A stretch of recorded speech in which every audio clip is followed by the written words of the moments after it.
dito Acts chapter 4, chapter 5, verse 43. Kaputa halos kada tayo ngay kat make experience siya tayo ti kinaimbag ti Apo, halos da tayo ngay kat nabayag tayo nga agserserbi kini Apo, and we have to be encouraged nga kanayon iti sasaw iti Apo. So Acts chapter 5 verse 43 kastoy iti saritaan na ditoy iti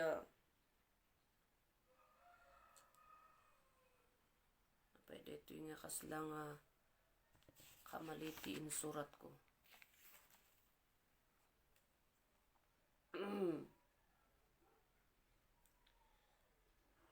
Irugik dito 40. Kunana they called the apostles and had them whip and ordered them never again to speak in the name of Jesus. And then they set them free.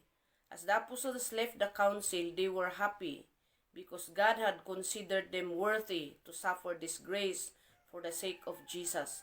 In every day in the temple and in the apostles' homes, they continued to teach and preach the good news about Jesus. Ustugayam, verse 42 diay. Okay? So, 42, and every day in the temple and in people's homes, they continued to teach and preach the good news about the Messiah. May the Lord bless the reading of His Word. So nga, idikalman, kung na ni the speaker tayo, striving to taste or striving to see the goodness of God, DJ biyag tayo.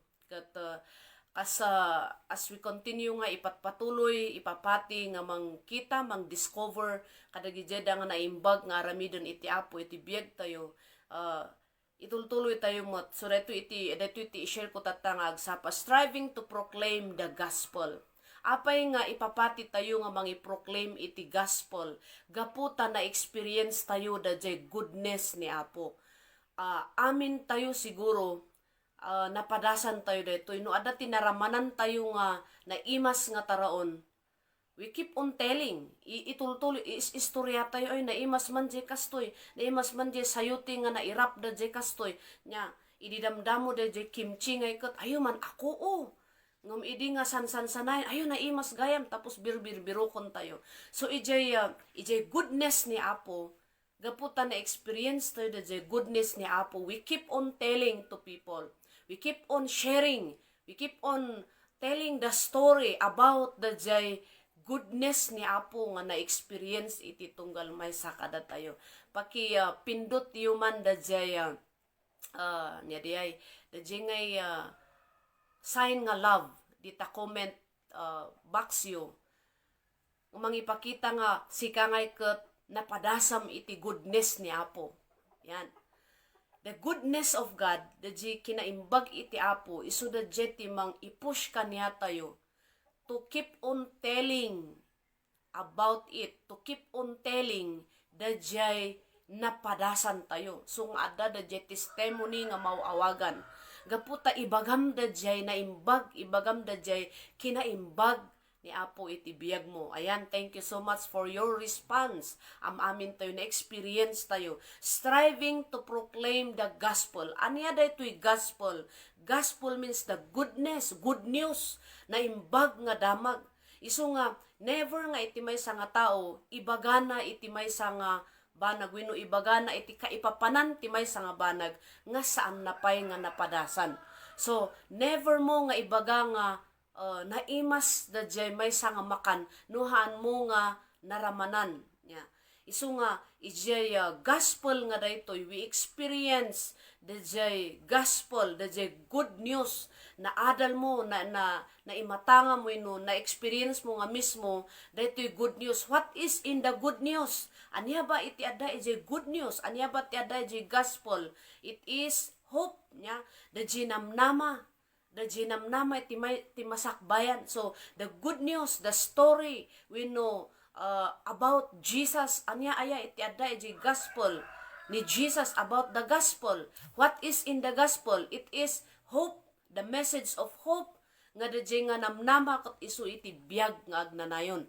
So nga, striving to continue to experience the goodness of God, because it will lead you to strive more to proclaim the good news maraydayo ti Apo. So nga kas namati kini Apo, kas agserserbi kini Apo Dios, adda dagiti dapat nga ipapati tayo ang aramidon.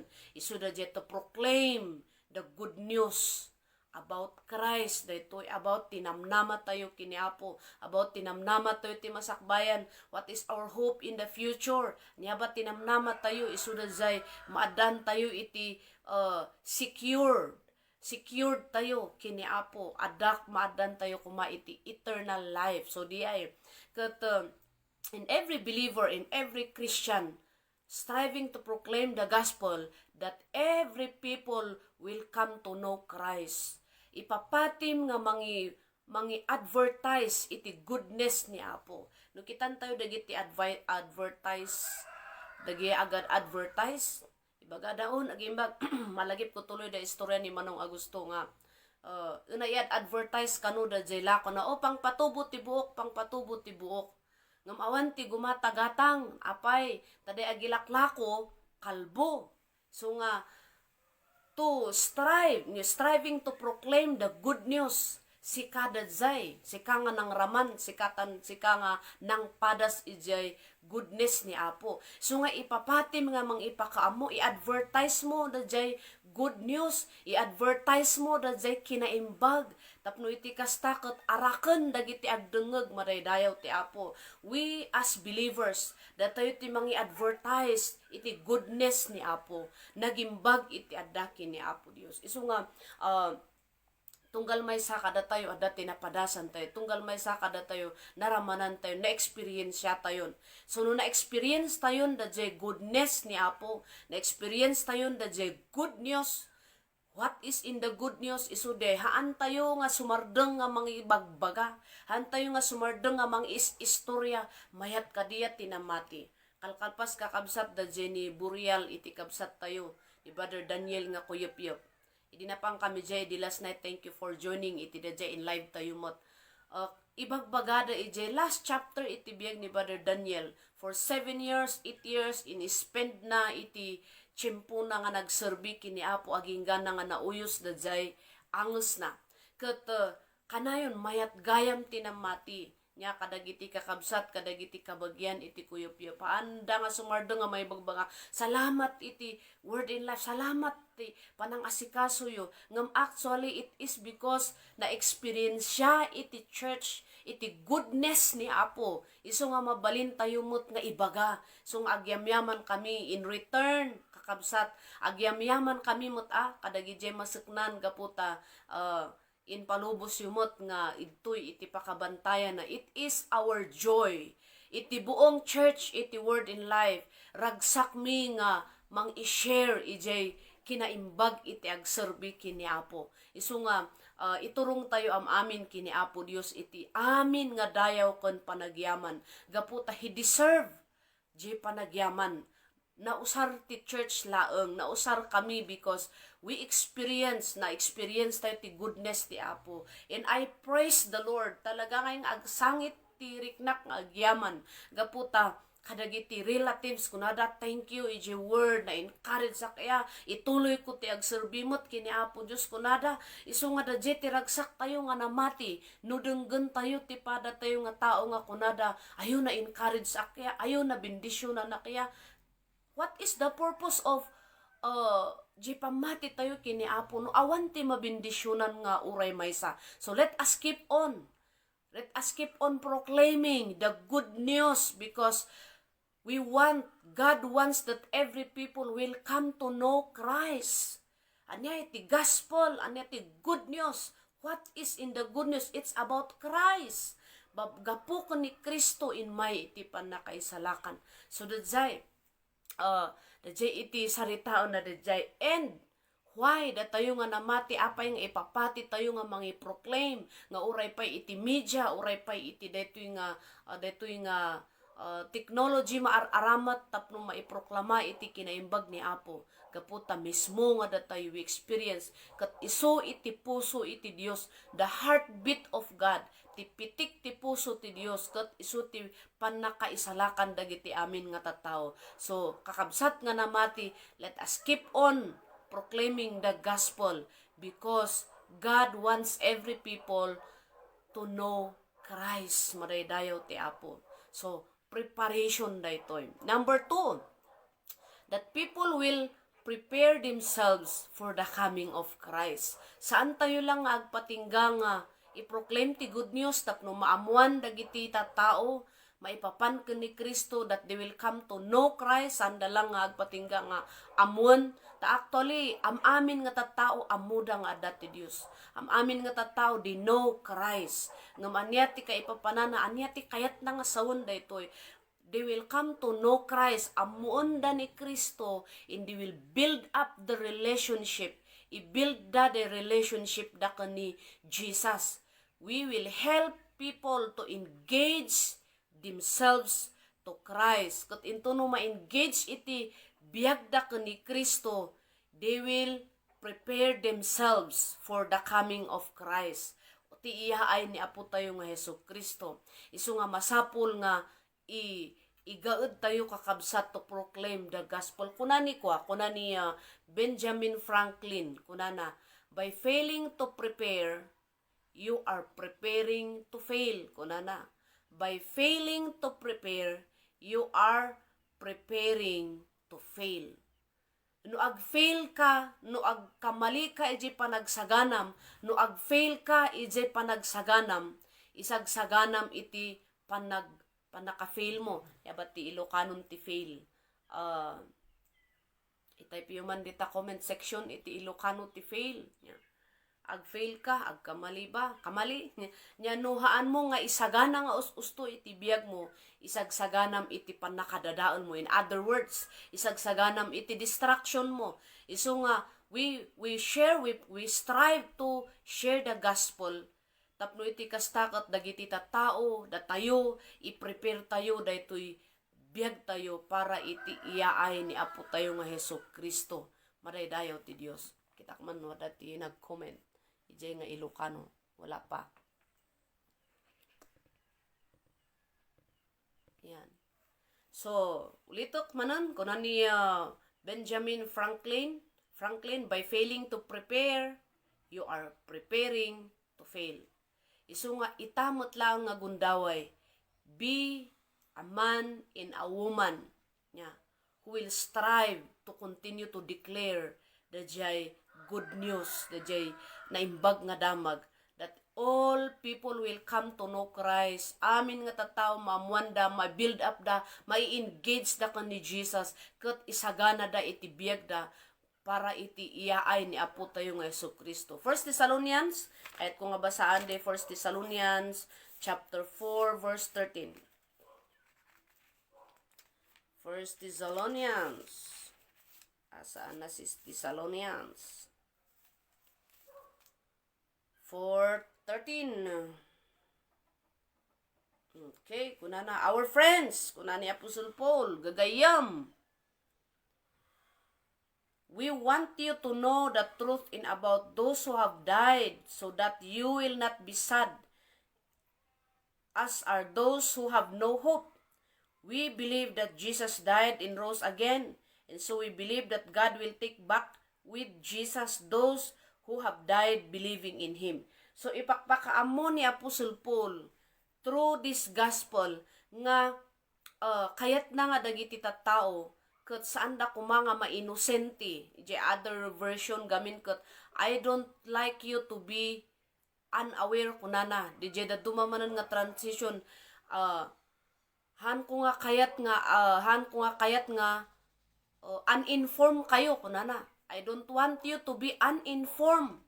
Han ko kayat nga agbalin kayo nga inosente iti masakbayan, iti mapasamak iti masakbayan. Nga dagiti natay ken ni Kristo kot ada iti panagungar kadakwada kunan ni Apostle Paul. At the same time no itultuloy tayo kitaan tayo dito yung sumarunong nga scripture ibaga na dito iti masakbayan, ibaga na dito iti masapol nga aramidon iti Kristiyano, that they will come to know nga iti daytoy nga rabaw ti daga ada iti ipapatay, matay iti tao, dagiti ada ken ni Kristo, into no matay da ada ti panagungar. So kunan ni Apostle Paul, I don't want you to be uninformed nga dagiti natay ken ni Kristo, umay kadakwada ti panagungar, ket dagiti sibibiyag nga ada ken ni Kristo, maitayab danto iti tangatang nga maisabot danto kini Apo Jesus ije tangatang. So kayat nga sawon dito yan nga kayat uray dagiti preachers dagit datayo nga namati, let us, it is our duty to inform all the people. Kayat iti Apo ngayan basa ka di Ilocano. Thank you Rodelin. Kakabsat kayat mi amaamuan yo ti pudno ama ipapan kadagiti natayon, tapno di kay to agladingit akas kadagiti awan namnama. Kunana, masapol nga ma-informan tayo, ada ti tuloy na deta, masapol nga ma-informan tayo, dagiti natay ken ni Kristo, ada ti panagungar kadakwada. Isuga po nakakabsat nga masapol nga isagana tayo, tapno iti kastakot, maisagana tayo amin, maiprepare tayo iti masakbayan, nga uray gayam, uray no, matay tayo, iti physical, ngem no adda tayo ken ni Kristo, adda ti panagungar. Kato, dito'y matlang nga scripture, dito'y matlang nga chapter, ibagana nga ada iti panagungar dagiti natay ken ni Kristo, kat dagiti sibibiyag, into no umay dayta nga gundaway, nga agon iti trumpeta manipud sa dilangit, dagiti sibibiyag ken ni Kristo, maitayab danto kot maisabat da kini Apo Jesus iti tangatang. Isu nga masapul nga i-inform tayo ti kabalay tayo, i-inform tayo iti kabagyan tayo, ibaga tayo kadagiti anak tayo, di mapasamak to iti masangwanan. Let us keep on striving to proclaim the good news. Let us keep on telling kadagiti tattao, ituloy tayo nga ipakaammo kadagiti tattao, deto'y mapasamak iti masangwanan. Deto'y iti abangan tayo nga Kristiyano. Are you with us? Nya. Ay amok mataad. All of us nga ikat deto'y iti abangan tayo. Ngamti, aramidin tayo kas abangan tayo dito. Let us prepare ourselves. Isagana tayo, iti bagbagi tayo. Tamangan no kuna tayo nga ay mabayag pay. Awan pay laeng dadzay maika 2,000 years. Manipod iti tiyempo, iti Pentecost nya. Kunada gay mamasirib, kunada kitaan tayo. Into no 2030, kunada isu iti agbalin nga 2,000 years manipod iti Pentecost nya. So nga ada di anniversary iti Pentecost. So nga deti bilbilangan da what will happen next after 2030. Nya nga ti mapasamak into no 2030 ada tayo pay nga ta. Nakgarod idi nadanon ko da jet tawon ko nga de ada akpay nga ta manupay nga ta nga tawon nga agbiagak marits ko nga ta iti 2030. What will happen after 2030? Ngem kakabsat isu dadzay nayon na day inayon ko dadzay nga saritaan gaputa may sa daytoy nga banag no apay nga we keep on having this morning word casting devotion, apay nga we keep on doing this because may sa daytoy nga panang isagsagana tayo iti tunggal may sa proclaiming the good news. Isu dayta ikaskas tayo panagitatagyo kadagiti gagayemyo, may sa dayta nga banag to usher them more, i-usher tayo isuda tapno umay damot agtune in damot akot agdengeg da. So ijay Hebrew 26 to 20, Hebrew chapter 12 verse 26 to 28, ada da jaya kunana ditoy nga agkintayog to iti daga, ti langit ken daga. Isu nga masapul tayo kakabsat nga talaga nga ipatuloy nga ipakaammo iistorya iti maad-adal tayo tinasanton nga surat nya. Okay, basaok ditoy kunana iti verse 26. His voice shook the earth at that time, but now he has promised, I will once more shake not only the earth, but heaven as well. The words once more plainly show that the created things will be shaken and removed, so that the things that cannot be shaken will remain. Let us be thankful then, because we receive a kingdom that cannot be shaken. Let us be grateful and worship God in a way that will please Him with reverence and awe, because our God is indeed a destroying fire. Kunana. anya tihaan nga ma-shake nya. Kunana, because we receive a kingdom that cannot be shaken. Dagijay ng awat iti kingdom, kahit nga sawan, we people of the living God, agbyag tayo iti kingdom ni Apo, kahit nga sawan nga, datayo ti pag-ararian iti Apo. We make Jesus the King over our lives. Kat into no agbalin nga ni Jesus iso ti ari iti biyag tayo, kukuha na tayo, datayo dagiti, kukuha na kat datayo dagiti agnaed iti pagarian na, we live in His kingdom, nga dito nga kingdom ti Apo haan nga ma-shake. Dumteng to ti gundaway nga ma-shake iti langit ken ti daga. Ket dayjay kingdom ni Apo, datayo nga pag-arian, datayo nga anak iti Apo, saan tayo nga magungon gaputa adda tayo iti kingdom ni Apo Dios. So let us continue to proclaim the goodness of God. Madaydayaw ti Apo, habang nga ipoproclaim tayo kas namati, let us continue to stand firm, let us continue to be strong, let us continue to prepare nya agsagana tayo nga us-usto. Madaydayaw ti Apo, agsagana tayo nga us-usto, ikagumaan tayo ti agsagana, striving to prepare our future. Inarami din ni Apo Jesus iti role na kada tayo. Let us also do our role to prepare ourselves. Ada dito ini young teens kami. Ada dito kanta nga, are you ready now to face